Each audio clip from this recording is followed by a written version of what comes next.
Where are you from? Miami, Florida. Oh man, you got some. You're there now. Yeah, it's interesting here to say the least. Yeah. I hope you're inside. Yeah, I'm definitely inside. I don't go out nowhere. Like, I think if Thanos was to come and snap away this place, I don't think people would miss it.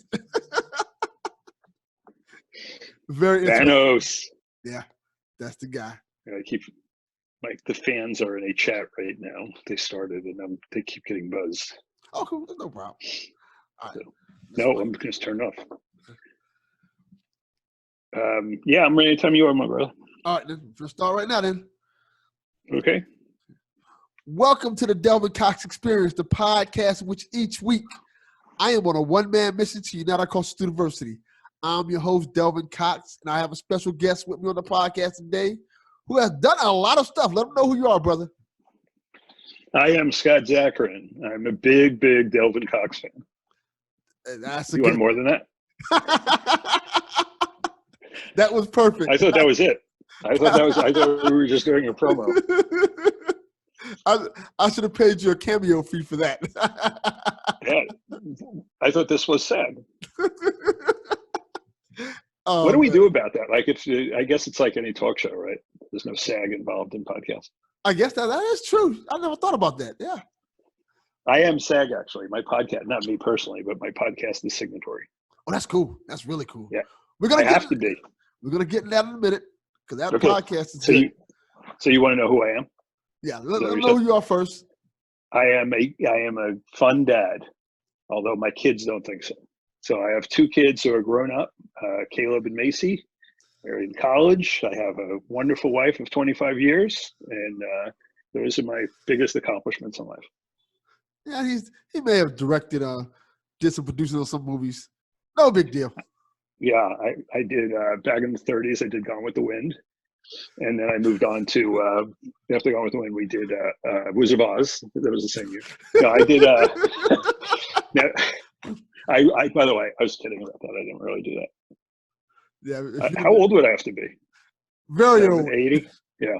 Very old. I'll just say that. So, yeah, no, I've done a bunch of different cult films, mostly. I've done a lot of my bigger claim to fame is I created the first web series back in 1995 and have continued to work in new media ever since. And I'd say my most of films, the thing I'm probably maybe not most known for, but of high profile, is I did something called Stan Lee's Mutants, Monsters, and Marvels, which was Kevin Smith and Stan Lee talking in a comic book store and trying to create the time capsule of Stan's career. Oh, we're definitely big movies. We're definitely gonna get that in a minute. But before we do that, as always, we start the podcast off with the 5 for 5.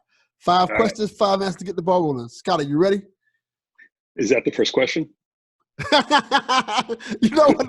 You're the first person who ever asked me that. Yeah. Okay, then yes. Okay, what's question 2? That was question maybe 0. Oh, okay, good. This is question number 1. What is the best album or song you listened to in the past year?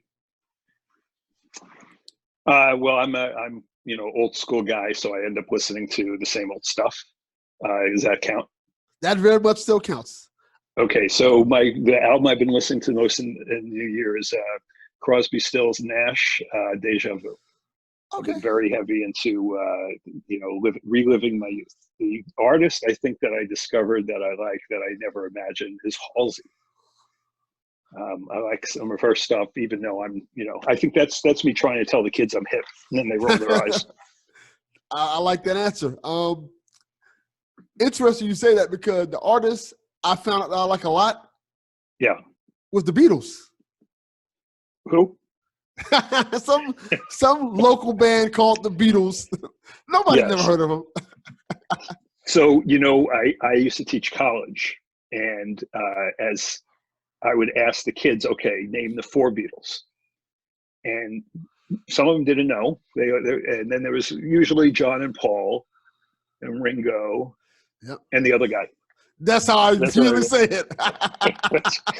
So, and George Harrison is an amazing artist. By the way, they're my favorite band ever, no question. Yeah. What are you listening to? What's your favorite album? Oh, the Yellow Submarine. Yellow Submarine, yeah. It's great stuff. And I heard that because of the movie. Yes. It's a very trippy movie. Yes. Peter Max. I think it came I love that movie. TV one day, and I was watching like, this is a weird movie. And Exactly. I just fell down the rabbit hole. Yeah, it's when people didn't realize they were probably really stoned. They thought they were just like, it was part of the creative. They didn't realize how drug-induced it was. Yeah, definitely. So right. No, but the Beatles, the Beatles. My son even said to me, this made me the most proud. He goes, it really is the Beatles and then everyone else. Yeah. So I was like, that's my boy. So good. So, okay. So I'll just turn around and ask you your questions. So okay, we covered that one. Okay. So now we're going to go to question number 2 then. If you could visit any fictional place, where would it be? This like top of the head kind of thing, right? Yes, of course. Like Krypton. I think it would be really cool to see Krypton. Not right when they had their apocalypse. I'd probably want to go well before that. Yes. But how cool would that be to see that fictional place that has been represented in so many different ways? What about you? Krypton's a good choice. Probably Wakanda. All that technology. Oh. Really cool to see. Yeah. Well, that's interesting. Wakanda is kind of a modern version. Yeah. I like it. I like it. Okay, cool. You win. I think that was a tie. All right, good. Deal. Question number 3. Yes, sir. Since you led to the caveat that I have to answer this question too, this is going to be an interesting one. What is the dumbest thing you've ever done as a kid? Oh, can I keep it, should I go R-rated? Don't say anything that's going to get you arrested. I would say okay, good. Let's see. There was no condom. No, that turned out okay. Let's see. The dumbest thing I ever did as a kid is I sold a business that was doing very well so I could make a movie. And then I lost all the money making a movie. That was also the best thing I ever did. That's a good answer. Yeah, I've done if we stuck around, I could probably give you a list of dumb things I've done. What age group were you thinking? I was thinking from college on down. Oh, college on down. Yeah, that was then. That's cool. That's a really good answer. Now I got to think of one. I've done a lot of dumb things. Yeah. I used to drive my dad's car. Yeah. Through South Beach with my friends, and the car was called the Blust because it was a 1985 Buick Mercury, and it was a rusty blue color. Yeah.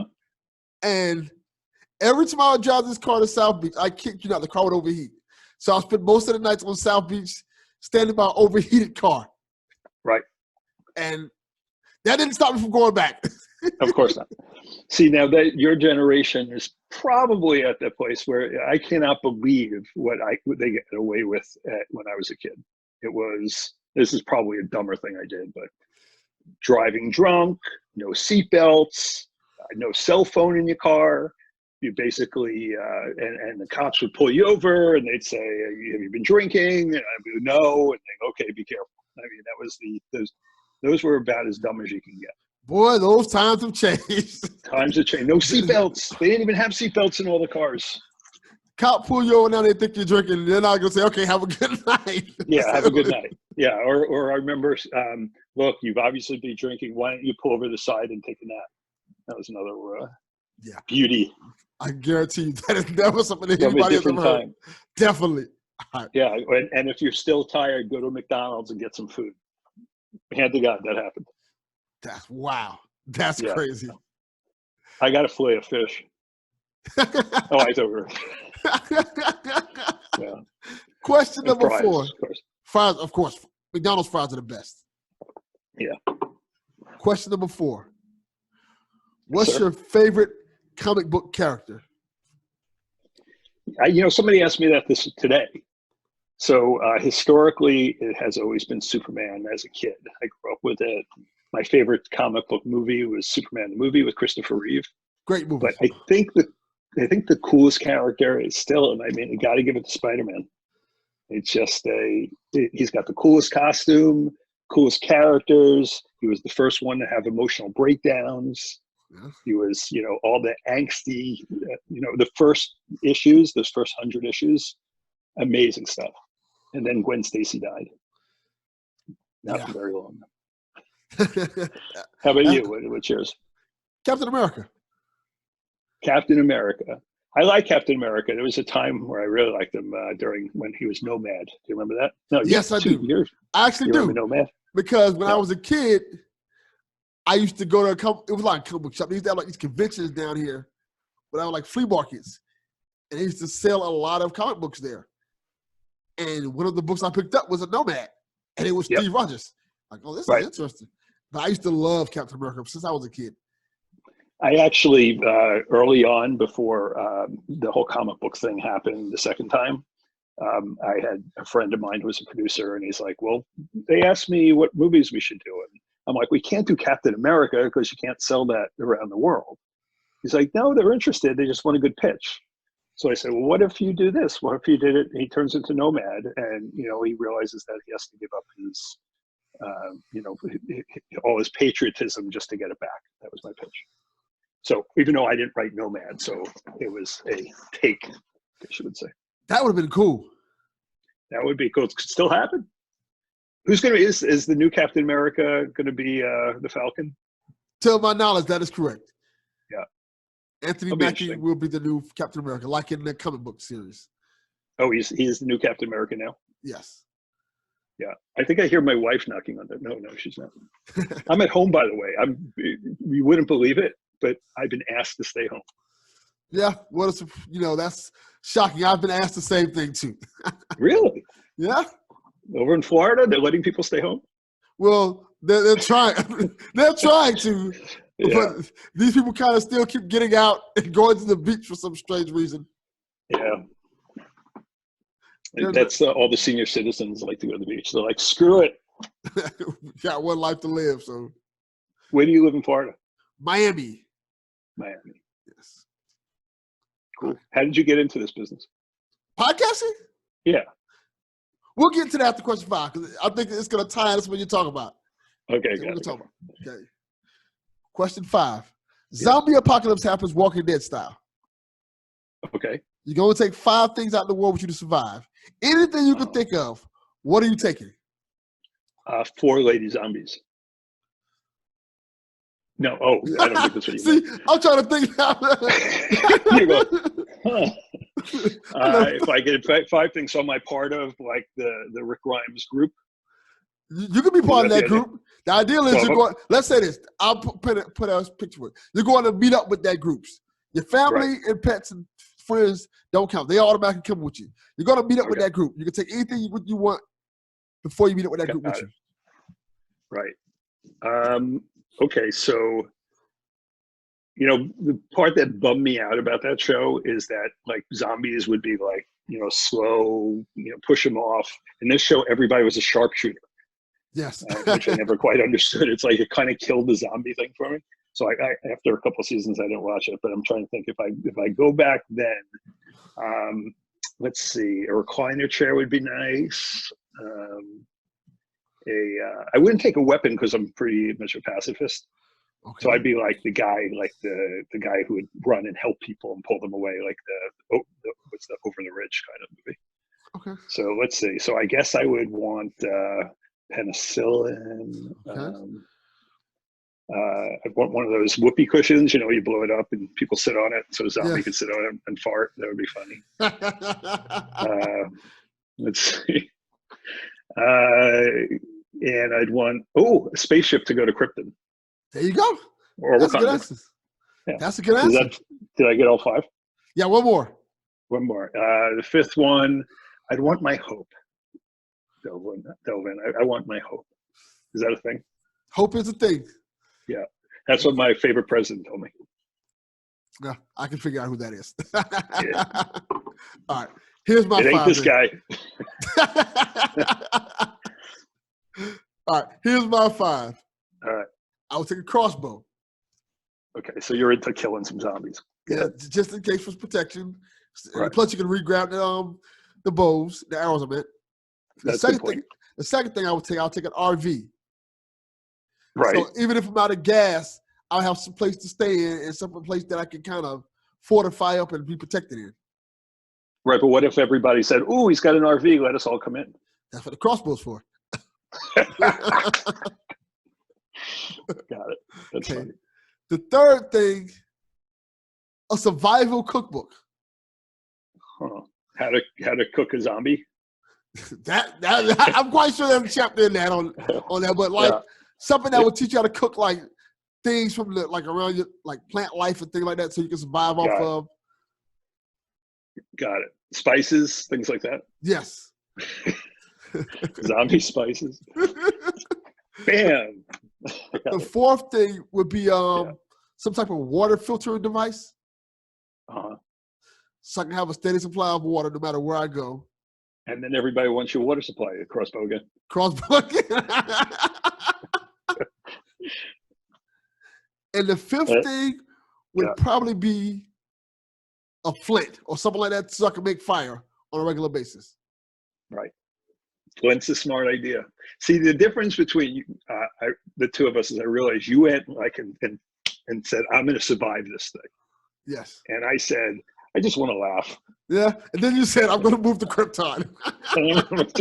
Give me a spaceship. Oh, look, Superman's spaceship. All right. All right. Now to tell you what I'm talking about. I got into podcasting because of Kevin Smith. Really? Yeah. Because that's why I said I'll talk about it after we do the 5 for 5. Because I know this is going to spark up a conversation because I listen to all his podcasts, things like that. And one of the things he's constantly saying on his podcast is, this podcasting thing is easy. Just, it doesn't matter how much money you have, just go out there and start it. Even if you just start recording them on your phone and putting them out there. The level of getting into it is so simple. Anybody can literally do it. Just do it and just keep going at it. And I kept hearing him say it so much over and over and over again. Yeah. Said, let me try it. Let me see if it works for me. And I've been doing it ever since. Yeah, he's a unique character. He is not. He's like, you know, even though he's done a lot of Hollywood films, he's not like weird at all. But he's just off to the left in a very cool way. Yeah, he seems very down to earth. Even when he does movies that people maybe kind of have negative feelings about, like Tusk. Tusk is something that you don't see normal people doing. I never saw it. I love Tusk. Tusk is so weird and out there. Yeah. It's fascinating. I think Red State is kind of like that too. Yeah, I like Red State. Yeah, Red State. I haven't seen it in 6 or 7 years, so I barely remember it, but I did see it. Yeah, I like Red State a lot too. And Tusk, now I got to see Tusk. Tusk is so weird. It's so weird. TUSK? Yes. Yes. Right. Like the USC fight song. Yes. And, have you heard the concept of the movie? Which one? No. I have, now that I realize you're saying Tusk, I realize I have heard of the movie. No, what's the concept? Basically, he came up with the idea on his podcast. Yeah. About a guy getting turned into a walrus. So the movie is based off of that, but it's a horror film. It is so weird and unique. You have to watch it because, like, I will definitely watch it. I can't wait. Definitely. So I will even rent it at $3.95 if I have to. You might be able to find it cheap now that I think about it. Because I'll put money in all sorts of things, but when it comes to $3.95 for a movie, I'm like, but there's so many other movies. And my wife's like, okay, I'll pay for it. It might be on Amazon Prime now I think about it. Well, I'm in. But $3.95 is not going to stop me from watching Tusk. Definitely.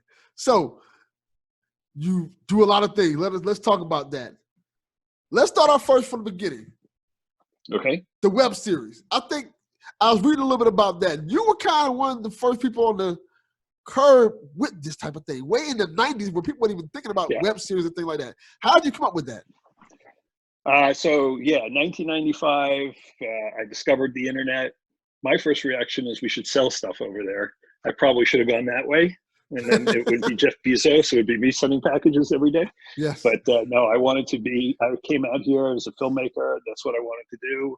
I thought, okay, this is an interesting way to tell a story and to get Hollywood to notice me. And it did, in this case, it worked. It kind of was an instant hit. It was basically a story about young people in a Santa Monica beach house living together, and every day they would post about their lives. So it had a sort of a story that was Rashomon, from different point of views. And I basically I used to work with a lot of actors, and I said to a bunch of actors, said, look, I can't pay you right now, but go with me and I'll help you get work. And we took off, and everybody involved in it did really well with it. I think it was, go ahead.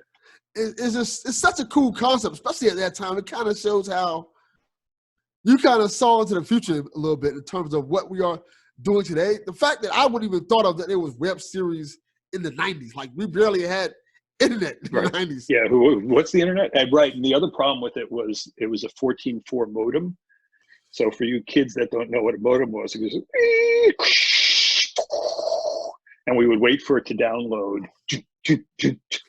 So it was a whole different world, but it was mostly scripted. There was some video, but it was mostly, it was like reading people's diaries.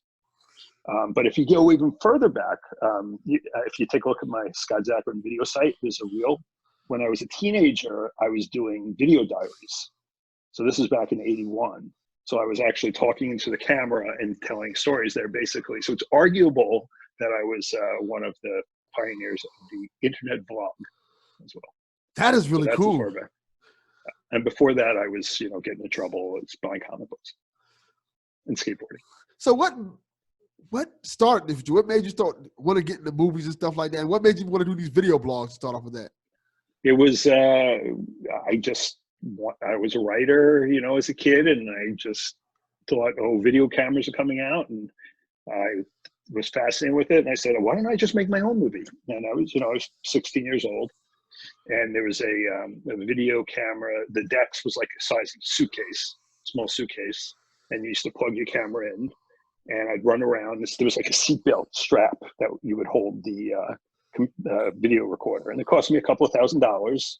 My parents, God bless them, let me use my bar mitzvah money to buy it. Mazel tov to my parents. And, I used to writing scripts and casting people, and nobody else I knew was doing it. It was a bit of like, I just wanted to do it. It was like, I just wanted to tell a story. My first stories were, romantic comedies, with my friends. And a lot of the guys I knew who were making films were doing Super 8 films. They were doing like Star Wars parody kind of stuff, where they would like scratch the film to make it, shoot the lightsaber, the guns and the lightsabers were all like animated on film. I wasn't that into that. I was into telling, human stories that were, coming of age stories. So that's what I did. I wrote scripts. I ran around. At first I did VCR to VCR. I hit play, record. And then I got into a business where I could get an editing system. And that's how I made my first movies as a teenager. That's awesome. So what would you think was your first success? What would you say that would be? As a commercial success, or as my first commercial success from a professional standpoint? Because the first movie I made, I was 23 years old, and it was a children's musical. And it sold very well to Blockbuster, who was a new video company that rented movies to people. So I sold a bunch of copies of that movie. And now that movie, all these years later, has become sort of a cult hit, but not for the right reasons. It's become, people look at it and they're like, wait a second, this film isn't appropriate for kids. Oh. It's like, well, it was then. Oh, Batman and Robin was inappropriate.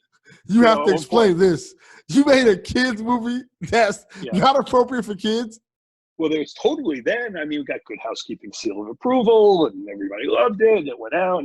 And then over the years, when it started playing in festivals and the videos got traded, it became more. And by the way, I've not told this to anybody up until a week ago. I finally agreed to do an interview about it.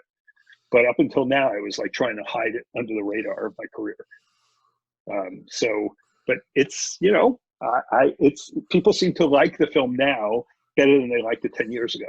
This sounds awesome. What is the name of this film so I can go watch it? Oh, man. Okay. It's called Creating Rem Lazar. And there's videos all over the place for it.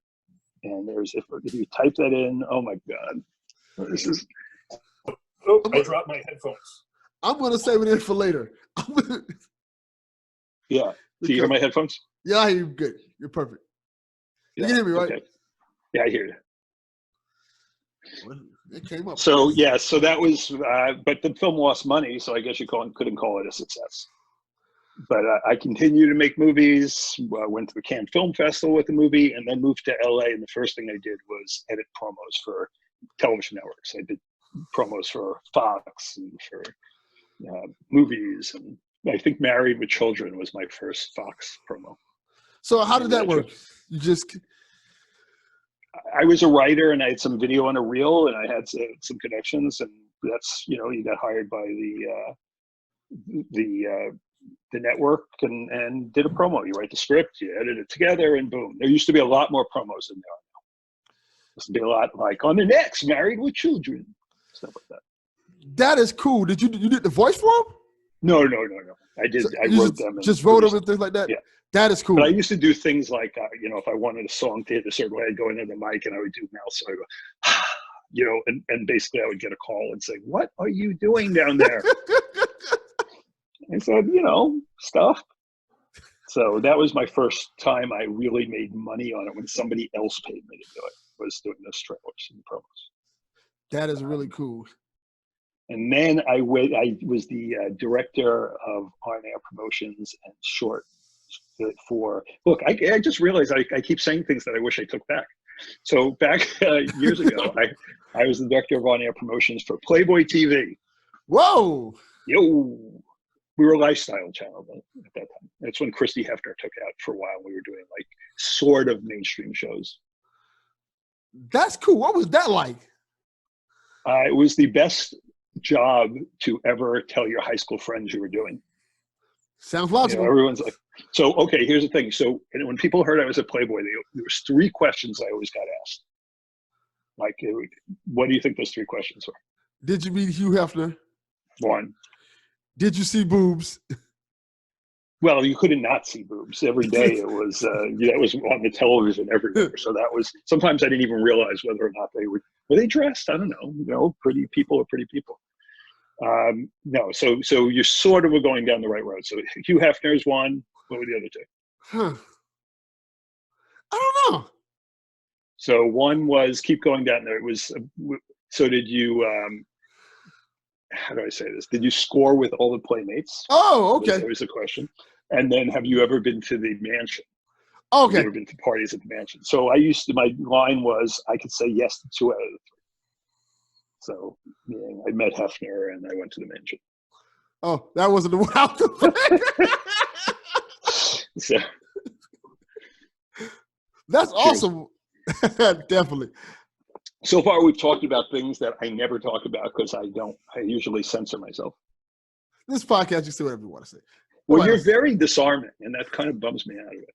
It's so my I'm not charm. going to say anything anymore. You got a beautiful smile, too, for anybody who's listening. Also, we look alike. Yeah, we do look alike. We're kind of twins. I'm like the chocolate version of you. I'm like the clear version of you. Yes, I am a very white person. That's awesome. But not in my heart, though. Yes, it is my heart. I'm all colors. Soul brother number 1. Yes. Right on. Let me ask you this, because I saw, I think you produced it, Comic Book the Movie. Yeah. What was that like? That was crazy. That was one of the more insane projects I ever did. It was, I was friendly with a bunch of voice guys. Billy West, who's the Futurama voice actor, and Tom Kenny, who was SpongeBob, and Jess Harnell, who was one of the Animaniacs, and Roger Rose, who was all the voices of all the networks. And we said, we want to make a movie. Let's go to Comic-Con. And they said, well, what about Mark? And we brought Mark Hamill into it because he is also a great voice artist. And he's a huge comic book guy. I don't know if you know that. I very well know that. I love Mark Hamill. Yeah, he's one of the most talented guys. Also, he would like do his Harrison Ford impression for us. It was so spot on. It was like, I can't even do it. I'm going to do Mark Hamill doing impression. Mark Hamill. Anyway, they were, so they were the most talented guys. I went to the 3rd annual Comic-Con when I was 12. And this was my chance to go back years later. It was the year of the Tobey Maguire Spider-Man. And we went in force. We had some of the best panels. We would shoot the thing live. We had everybody in it. Did you see it? Yes, that's why. That's literally why I asked the question, because when I first saw the interview coming up and stuff, I was like, "What he did?" I said, and as soon as I saw comic book, I was like, "I remember this film. I love this film." And it's what if I remember correctly, it was one of the first films I remember being like this. Well, it was. I don't think there was. It was a mockumentary, which there had been other mockumentaries, but it was also. It was a blend of reality and mockumentary. So being at the Yes, comic convention, we talked to everybody there. So we have more cameos than Of course, we have Stan Lee in it, who played a version of himself. And Bruce Campbell was in it, and Kevin Smith, our yes. mutual hero, was in it. And we would get Matt Groening was in it, and just on and on. Hugh Hefner was in it. So it was quite a collection of. It was a real snapshot in time of the whole comic book culture So now as it was about to kick off. I gotta ask this question now: how do you get so many people in a movie like that? Well, you get, it's everything in Hollywood is, you use your relationships, right? So I had a really good friendship with a couple of these guys, and then they knew Mark, and then Mark knew Kevin Smith, and I knew Bruce Campbell, and we just started to say, hey, do you guys want to be in it? And then once we were on the convention, we were able to talk to everybody. Because everybody wanted to be around these guys. Because that's insane, because the names you mentioned are pretty big names, like Tom Kenny before he became SpongeBob. No, he was SpongeBob. So the earlier years of SpongeBob, if I remember correctly. Yeah, it was right at the beginning. And SpongeBob's like a household name now. Yes, and Billy West, who's his genius comes from another place. Yeah, he did like 7 voices on Futurama. Don't quote me on that, because if he hears it and said, "No, I did 8.5," I don't. But there's something about Billy West that I don't know where that genius came from, but it was just amazing. And the things he would think about off the cuff, because this is a movie where we wrote it, that team wrote it, but it was still mostly improv. That makes sense. It was still like, here's where we want it to go, and then those guys were as fast as lightning, in terms of building and creating a story on their feet, because all this energy was going on around us. Super cool. Yeah. So what was it like? Because you said you worked on another project with Stan Lee and Kevin Smith. What was that like? So Stan, I'd become friendly with him because in the 90s he was very interested in learning about the web, not this web, but I just did a spider web thing for you people with him. He was very interested in it, and somebody had suggested, Nat Siegeloff had suggested that I meet him, and I showed Stan what the internet was, basically, and how we could do storytelling, and we became really close. And he's the kind of guy who's like, I taught him a lot because he didn't know this area, but he really is my idol, not just in the fact that he created these amazing characters, but that he created community like nobody else. The Stan Lee's letter columns. I mean, a lot of what he has taught, I try and use all the time. And so I felt a real kinship toward him, although nobody's in Stan's class. As far as Kevin, he was the first person we thought of, saying, okay, who would it be? And this is now, since then, Stan and Kevin have had a lot to do with each other. But I like, who's the right guy? And we said, well, what about Kevin Smith? I'm like, oh, he'll never do it, because Kevin at the time was just getting really hot. And we called his office and go, sure. And he came over, and we shot at the comic book store, and then we shot at Stan's house. And I paid Kevin. I said, oh, here's your check. And he's like, what's this for? I'm like, we're selling this. And he's like, oh, I didn't think you were paying me. That's the kind of guy he was. That's awesome. Or is. That's the kind of guy Kevin Smith is. So, that was a big success for me. That ended up being a big hit for me and for Stan. Sony ultimately bought it when they were doing the first Tobey Maguire Spider-Man movie. They included it in like a gift package, a Christmas package. So, but it was great. It was great. I knew I was, doing something that, would be a time capsule for the future. I had to, I don't know if your audience is interested, but in this kind of thing, but I also worked with Sid Caesar. We digitally restored the Show of Shows, which was the 1950s predecessor or something like Saturday Night Live. We interviewed Neil Simon and Woody Allen and Carl Reiner, who's amazing, and all the guys who have written some of the most Mel Brooks. They were the original writers from this show, and we digitally restored the show and worked with all those guys to create something. That's another thing I feel like very proud of that I helped to preserve in the world. That is super cool. Yeah, it was fun. I did something similar also with I didn't direct this one, but I produced it called Mind Meld with William Shatner and Leonard Nimoy when they were both 70. And that was a conversation in Leonard's backyard. And some of the things we did was we looked into what really happened on Paramount. What was the real story with the relationship with the cast? And they went deep.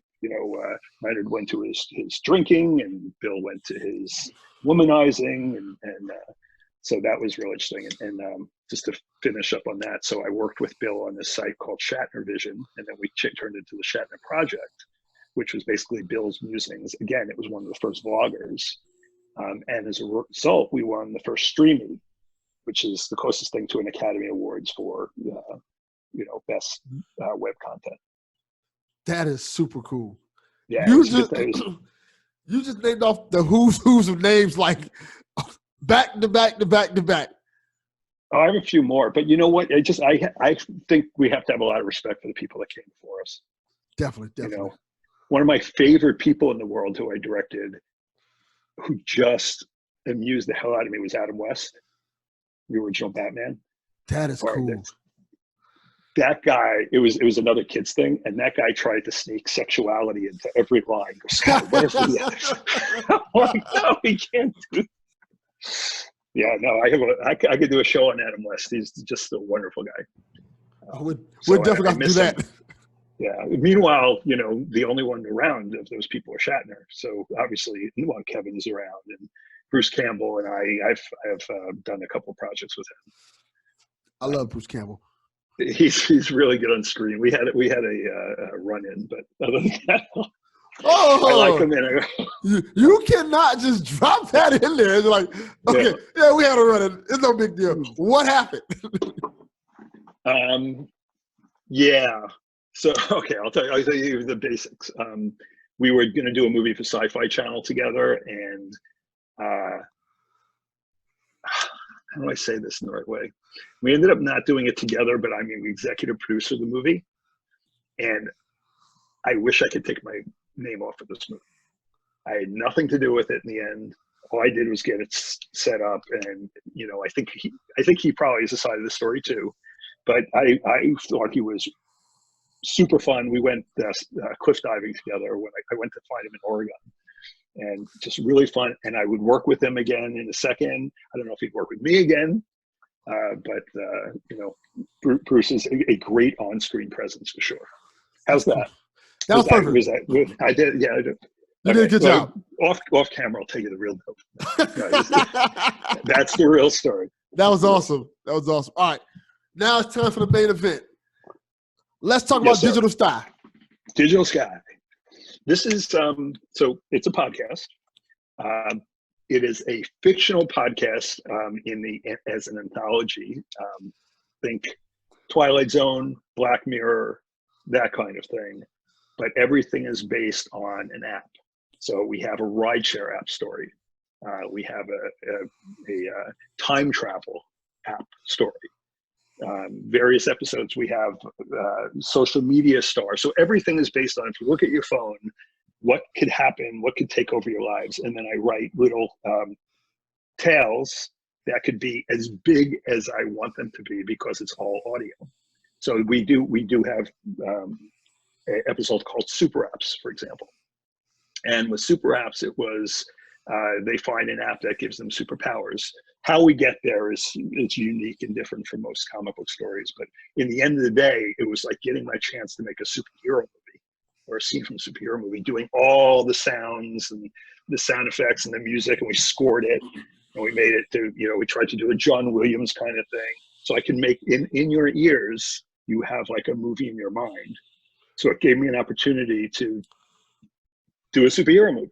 There's just no picture. The movie's in your head. I enjoyed that episode so much. Oh man, it was such a fun concept, and it was super cool to see. It sounded like the people who were in it would have I a lot like of the fun fact with that it. you said C. I love Yeah, that. it You felt said like the it was C. because when I was listening to the episode, it felt like I was watching the movie. Yes, that's the best thing you could say to me. I appreciate that. I loved it a lot. I think if I remember correctly, that's the episode with the guy who played Cyborg. Oh yeah, And, yeah, Zeno. yes, Zeno's so good. yeah, he was really good at He's that. so good. He's so good. And I was listening to him, I'm like, is that Cyborg? Yeah. It was so weird. It was so Yeah. cool. I think I love so far. I've been listening to this guy. I love all the episodes so far. It's really unique Thanks, to the man. fact that every episode is so different from the last episode. Like the Rideshare episode, it's really good. It's almost chilling in a sense. Yeah. I don't want to give away the story, but it'll have Well, you. it's what happens if you get into a car with strangers. Yes, exactly. And it opens your eyes to something that you may not be aware of. Right. So I like that one. It was another one that was I think she was a social media blogger and she was like rock climbing. Yeah, yeah. Yeah. It's the sort of a tribute to 127 hours. Yes. Very, very good. And I got to do. Thank you, buddy. And you know what? She's an amazing actress, and you know that's part of what has been wonderful about this experience is I can get Zeno Robinsons, I can get people like Erica Rhodes who plays the dog in an episode. I can get these unbelievably talented actors because we're SAG and because they only have to come in for 4 hours. We direct them. I do them several times. We have a lot of laughs, and then that's it. So we're still in that little honeymoon period. And it's been terrific because I can get the best actors in the world. I can, this is, reminds me what you said with Kevin Smith, what the comment you made that he said, you don't need any money to do it. Well, obviously it costs us a lot more money to make something like that from a time standpoint and mixing, etc. But that's, it's just the opportunity to just go do it, to just go, you see whatever, I know I sound like a PSA, but like, to have a dream of something, and this is there's a new gateway for us to be creative. Yeah, and I like how you're doing it. I like the fact that, like always, it seems you're on the ground floor of it. Like you're on the ground floor of the internet coming into fruition and having web series, and now you're on the ground floor of kind of bringing TV shows and podcasting together in a unique way. I know there's a couple other shows. Yeah. But no, not like Digital this. Sky is it. Yeah, and I've done a few. There's no like anthology. I know there are other anthologies, but we tried to give it that full out experience. But like that's always sort of where I've been. I've always been a little too far ahead of the curve. I worked with a guy named Brandon Tartikoff years ago, right before he passed. And see, it sounds like I say they passed out. And we did a digital studio where we'd have major celebrities come in, and they would be live, and the audience would write a script for them. Like we had Dustin Hoffman reading a script that the audience wrote them in real time. So we have major stars, but it was the modems were too slow. It was before we had full bandwidth, so it was very hard for people to see it. So we were too early on that, and that's happened a few times. So that's what turns me on. Like if you look at my Scott Zakarin video channel, there's a 5-minute reel. I meant to send it to you beforehand, but it hits on all those points of where I was trying to innovate one way or another. I was watching some of that. I think it shows your growth. Yeah. And it shows you aging. Yeah. I was gonna say it's kind of like it's weird to watch because like, okay, he's young here. He's slowly getting older and more experienced. Like, okay. Yeah, and then my chins are my hair is going away, my chins are being added. No question. What did the Billy Crystal always said? I'm losing hair where I don't want to. I'm growing hair where I definitely don't want to. The opposite. Whatever Willy Wonka said. The opposite. Definitely. So that's what turns me on. The other thing that's been great for me about Digital Sky is that I've gotten to write this amount. I've got to come up with stories and then just sort of gestate on them. And because they're short, I can take all sorts of chances. I can come up with all sorts of, somebody suggested we do a smell out. That is a good idea. I have a past lives app, because as you look at an app and you go, the scooter apps, for example, I've turned that into an electric circuit where it's like drag racing. So it's kind of Fast and Furious meets scooter apps. And it's so much fun to do because I don't have to worry. I can make it raining. I can make it nighttime. I could blow things up, because it's sound. So let's blow something up. Yeah, definitely. So where do you want to take this whole digital sky concept? Because it's fascinating. I think it's really cool. I like it a lot. Thanks, man. I think that, I do want to film them. There's some episodes that I think need to be filmed. I would love to do an anthology TV show. They're not easy. There's several of them that were on after Black Mirror. Black Mirror is amazing, but several of the others were not, without calling them out. Now, I may be amongst them. I may not be, but I feel the spirit of a Black Mirror. Let's do something that hasn't been done before. And let's not just try and make it normal. Let's take, let's as that one episode, The Trail Not Taken. Let's take the trail not taken off these things. Let's come up with a different way, and people go, oh, and let's have twists. And it's one of the things that it is individual episodes, but there's an overall universe. It's a meta universe. The way the Avengers have a universe, there are characters. Did you hear Space Agent? That episode with a video game episode? I don't think I've heard that one yet. So there are characters in that episode that end up in the Trail Less Taken episode. So and there's last names that are connected. There's some numerology in it if you can find certain numbers that are repeated. So I'm trying to create this whole universe of interconnected stories. Now I have to listen out for that now. Yeah, and meanwhile, I met with a bunch of fans. I said, oh, did you find any of those golden those Easter eggs? And no. Like, okay, maybe I need to make it a little more obvious. We'll get your fans. I hear, by the way, you're a wonderful podcaster. Thank you. And I love the way your friends love you. Yeah. The guys who work with you. That's really special. Yeah, thank you. They are one of a kind, to say the least. They very loyal and very supportive. I appreciate them every day for that. And that's what our mutual friend, James, has said, that he goes, his friends that he's on the show just really love him and love supporting him. So that's what you need, man. We need friends. Yeah. And now I have you. And now you have me, and I have you. Yes. And I think that's awesome. Now, I have a wife, so it may get a little weird at times. She'll be all right. But if you're, yeah. What about you? Married? Yeah. 2 kids. 2 kids? How old? And a dog.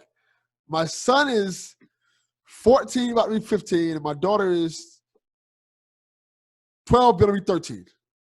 Yeah, my kids are the same, only 22 and 20, and I have a dog. So we have the same lives. Not only do we look alike, but we both have podcasts, and you're a lot better looking than me. That's the only thing. Debatable. Listening to an audio. Well, let's have a contest, shall we? All right. Final question. Fun question. Who is your dream guest to have on the podcast? You. Well, besides me. Oh, your 2 kids. My dream person to have on a podcast. That's a very good question, because I think I could probably have some of the people, but I don't know if they'd have me.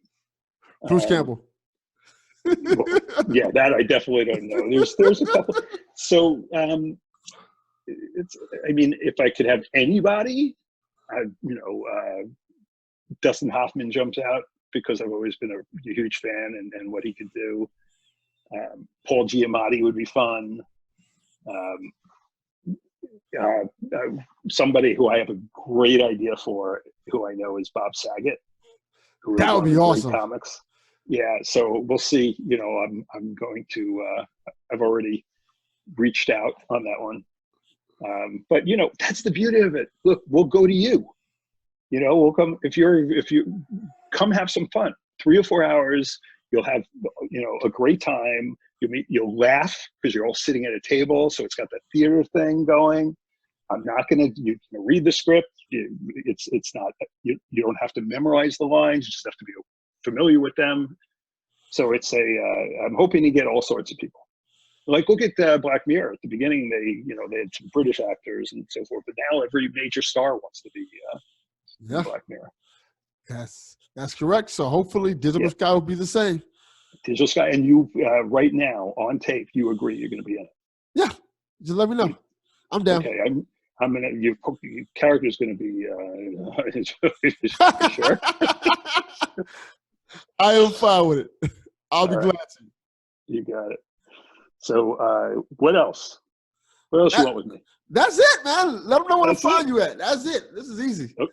So yeah, man. So I'm on Facebook, Digital Sky Pod. The Instagram is where I answer my DMs. So Digital Sky Pod is where you can find me. You could find us on Apple Podcasts. You can we have a YouTube channel, Digital Sky Pod. I suck to so that. we can now have the episodes on that. I really highly recommend you wear headphones when you listen to the episodes. Okay.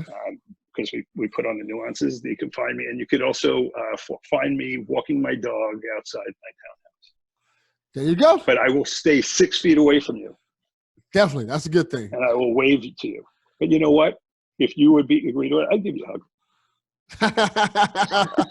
Throw caution to the wind, right? Definitely. Thank you, brother. This has been awesome, man. Thank you, man. I really appreciate it. Me too. Stay in touch. Delvin Cox Experience, we are out. Peace. Stay gold, baby. You did awesome, brother. How long was that? I don't even know. It flew by. Like an hour, maybe an hour? Yeah, I'm looking. It's probably about 50 minutes, yeah.